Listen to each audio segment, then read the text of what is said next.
Obter a cooperação dos poderes do subconsciente não é a mesma coisa que empurrar um obstáculo.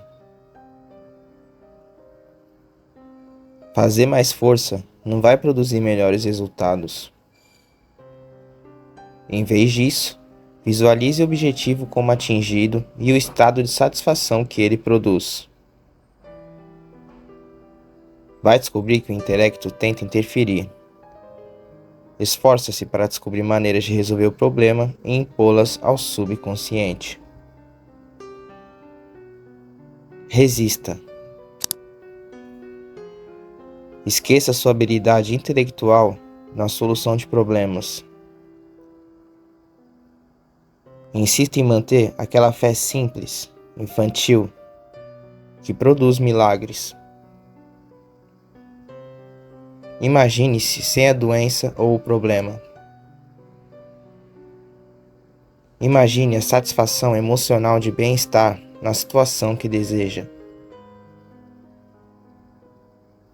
Elimine do processo todas as complicações. A maneira simples é a melhor.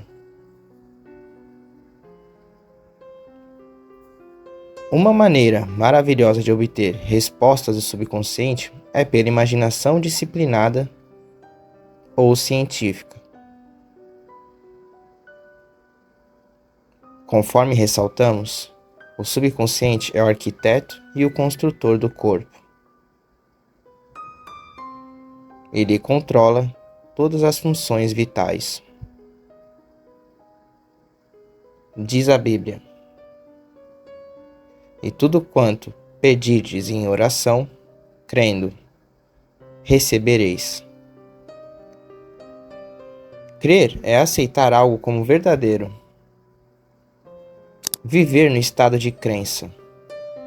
Mantendo esse estado de espírito, você desfrutará a alegria da prece atendida. Os 3 passos para sucesso na oração. A oração bem-sucedida requer 3 passos básicos. 1. Reconheça ou admita o problema. 2. Transfira o problema para a mente subconsciente, a única que conhece a solução mais eficaz ou a maneira de resolvê-lo. 3. Relaxe, com a convicção profunda de que já obteve o que pediu.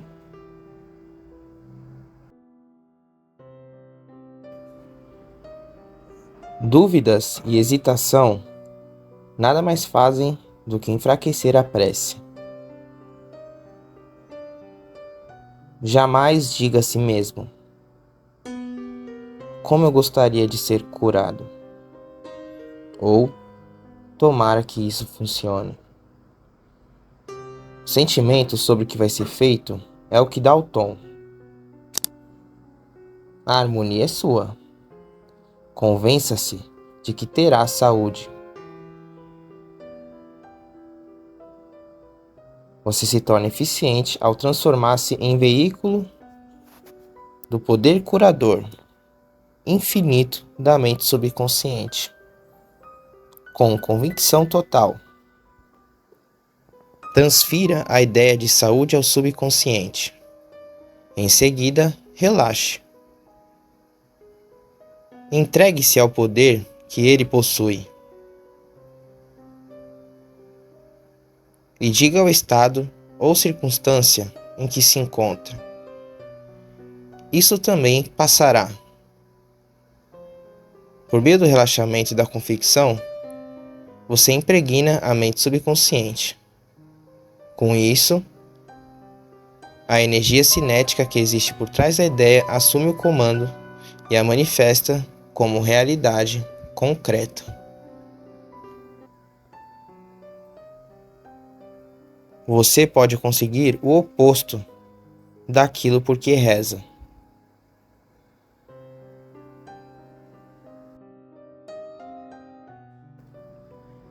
As palestras de Emile, célebre psicólogo francês, granjearam-lhe um sem número de admiradores nos Estados Unidos.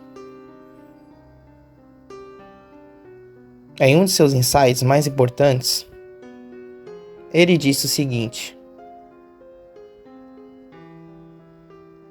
quando desejos e imaginação estão em conflito, a imaginação invariavelmente vence.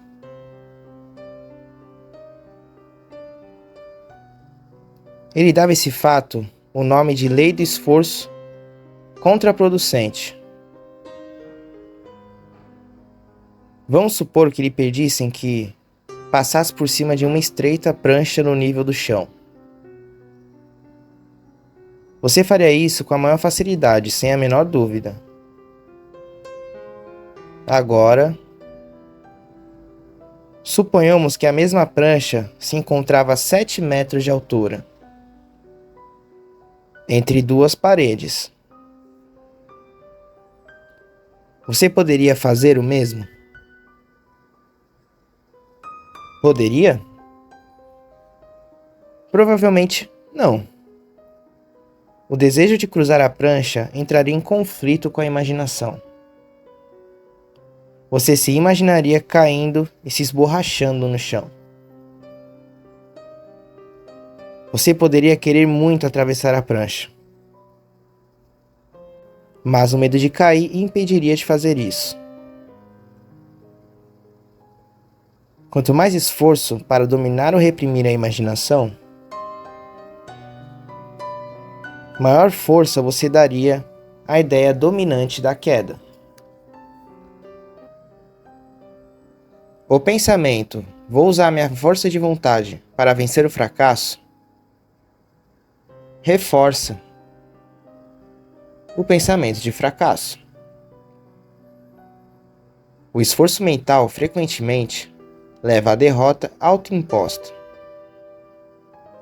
criando o oposto do desejado. Focalizar-se na necessidade de usar a força de vontade implica enfatizar a condição da impotência. É como você pode resolver que vai fazer tudo o que puder para não pensar no hipopótamo verde. A decisão torna dominante na mente a ideia do hipopótamo verde, e o subconsciente responde mais à ideia dominante. O subconsciente aceita mais forte de duas proposições contraditórias. Você, quem sabe, descobre que pensa o seguinte: eu quero cura. Por que não posso consegui-la? Eu me esforço tanto. Por que não consigo resultados? Tenho que me obrigar a rezar com mais determinação. Preciso usar toda a força de vontade que tenho. Você precisa compreender aonde está o erro. Você está se esforçando demais. Jamais tente obrigar o subconsciente a aceitar uma ideia usando da força de vontade. Essas tentativas estão condenadas ao fracasso. Na maioria das vezes, você termina obtendo o oposto daquilo pelo que rezou. A ausência de esforço é o melhor caminho. Já lhe aconteceu alguma coisa como as seguintes? Você vai submeter-se a algum tipo de exame. Investiu muito tempo estudando e recapitulando a matéria. Acha que a assimilou bem, mas quando olha para a folha em branco da prova, descobre que sua mente ficou ainda mais branca. Tudo que você sabia sobre o assunto sumiu. Não consegue recordar nenhum único pensamento relevante. Trinca os dentes e convoca toda a sua força de vontade. Porém, quanto mais se esforça, mais parece que o conhecimento se afasta. Frustrado, você deixa a sala. Diminui a pressão mental. De repente, as respostas que andou procurando com tanto desespero, minutos antes, fluem provocadoras em sua mente. Você diz a si mesmo que sabia a matéria, e era um fato. Mas não quando precisou dela. O erro que cometeu foi tentar forçar-se a lembrar. De acordo com a lei do esforço contraproducente, essa atitude levou não ao sucesso, mas ao fracasso. O que conseguiu foi o oposto daquilo que pediu ou orou.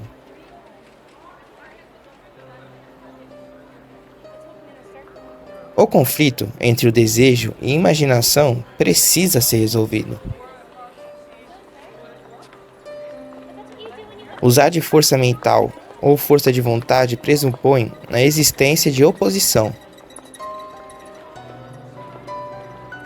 O ato de imaginar a oposição, porém, cria oposição. Se você se concentra na obtenção daquilo que deseja, não se concentra mais nos meios para torná-lo realidade. A esse propósito, diz a Bíblia: se dois dentre vós, sobre a terra, concordarem a respeito de qualquer coisa que porventura pedirem, se-lhes é concedida por meu Pai que está no céu. Mateus 18:19.